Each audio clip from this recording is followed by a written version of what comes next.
What's happening, fam? L.A.R movement still moving. Book entitled, Lessons from a Non-Custodial Father, Amazon Kindle Create Space. Link is always in the description box below. Dialogue or dysfunction?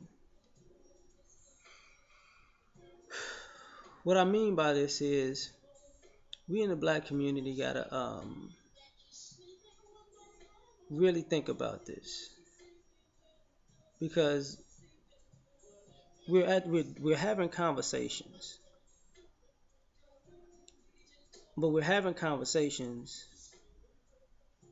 and we're trying to figure out, do people want to fix the problems that we have, or do people just want to, or are people enjoying benefiting from the dysfunction? You know,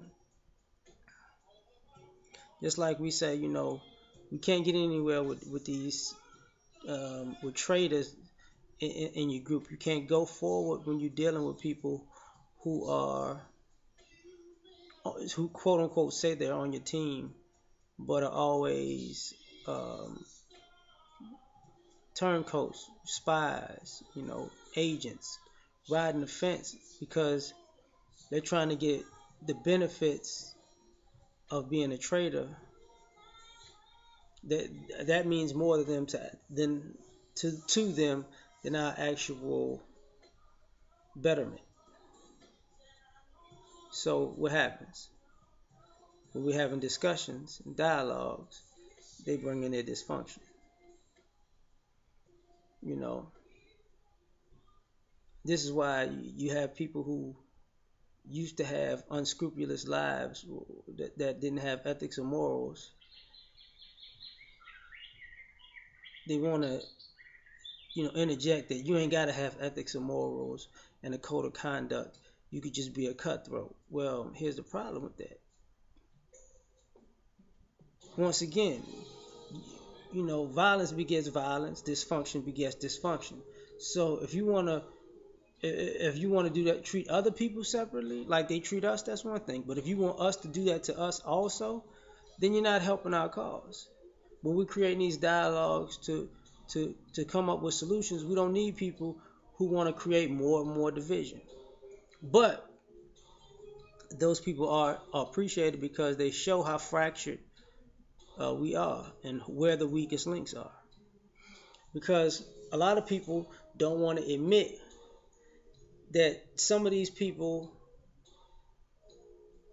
are banking on our dysfunction. And that's why they are knee deep trying to sabotage the dialogues and the solution based um, answers and practical applications. Because at the end of the day, if we fixed it, they'd be out of a job or out of money, or because they don't, or they wouldn't have anybody else to work for per se, because their own self hate has them in a position where they're only going to take instruction from certain people, they're only going to respect certain people, or they're only going to believe in and revere certain people. And you come across this a lot, you know, to the point where people make irrational and illogical arguments when we're having discussions and dialogue, and you're trying to figure out how did you mess up a concept so simple and turn it into something else. Well, you got to ask yourself, if they actually wanted that situation fixed, they would understand the common sense. But a lot of times those very same people are anarchists. They need the conflict, they need the drama. They can't thrive in peace. They can't create enough peace in their lives to give themselves enough time to create something productive, or of good use to society. And this is the part of the issue we have with our families. This is why some of families in general, not just in black families, just families in general, they go their separate directions, because you have family who sees the good and builds on it, and the family that in the same family that sees the bad and wants to fix it, versus the family who um, sees the bad, the good, and they want the benefits of the good that they see, but they probably not trying to work for those benefits. They're probably trying to, ride somebody else's coattails to get them. But they see the bad and they excuse the bad because in some ways they're participating in the bad, and like I said before, they're benefiting from somebody else doing the heavy lifting. So why fix that situation? Because if you fix that situation, that means not only do you have to bring something to the table, you have to be held to a higher standard. And some of us don't want to be held to a higher standard.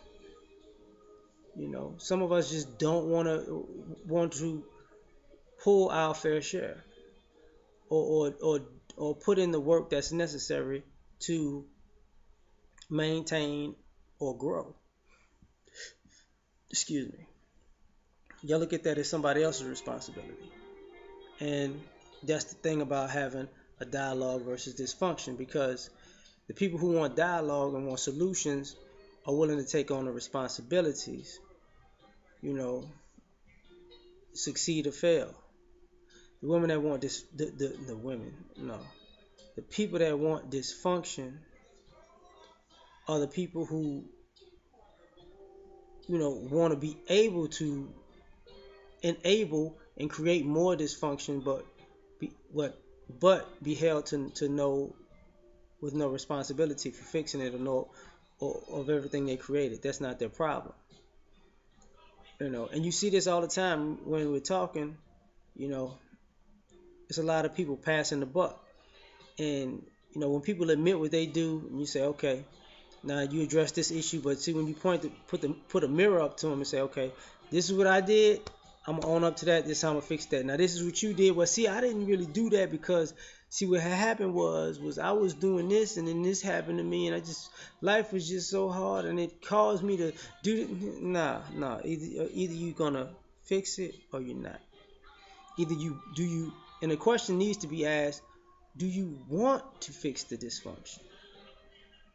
Because we're sitting here talking about, we're sitting here having dialogues with people without even knowing if they want to fix these problems that they have. Because, and I mean seriously want, because when you say, yeah, I want to do it, and then when it's time for you to put in the work to fix it, people go AWOL. Because they're not accustomed to actually having to put their money where their mouth is. But at the same time, everybody want to show up. Nobody wants to show up to the poker table when they putting their chips in, but everybody wants to show up to the party afterwards, after the game was won, and everybody got champagne taste, because it was just poker. You just had put chips on the table. It wasn't like you did anything. That took a lot of guts, man. That to put it all on the line took a lot. Took more than you were willing to put up yourself, right? So I actually put mine on the line. When you gonna put yours on the line? And that's the issue. Is that you got people out here who putting it on the line that create the dialogue, that actually live the dialogue. But a lot of those people are left by themselves. And then people complain that we're individualistic community, but a lot of times you don't work with the people who bring practical solutions or who are putting in the work, because you're so busy enjoying the company of the people who still want the dysfunction. So that's who you're supporting. That's who you're hanging out with. That's who you're gravitating to. That's who you're amening. That's who you're tithing and offering to. That's who you are, in some ways, revering and enamored with, is people who keep the dysfunction going. Because without the dysfunction, you would need all of these coping mechanisms. You wouldn't need alcohol. You wouldn't need drugs. You wouldn't need animosity, drama, violence. You would have the answer to poverty that you say you want because it's all there with the people who created the dialogue and who gave you answers. And we all have seen it. You know, we've seen it. We've done it sometimes where somebody can give you the answer to the questions you need and point you in the right direction.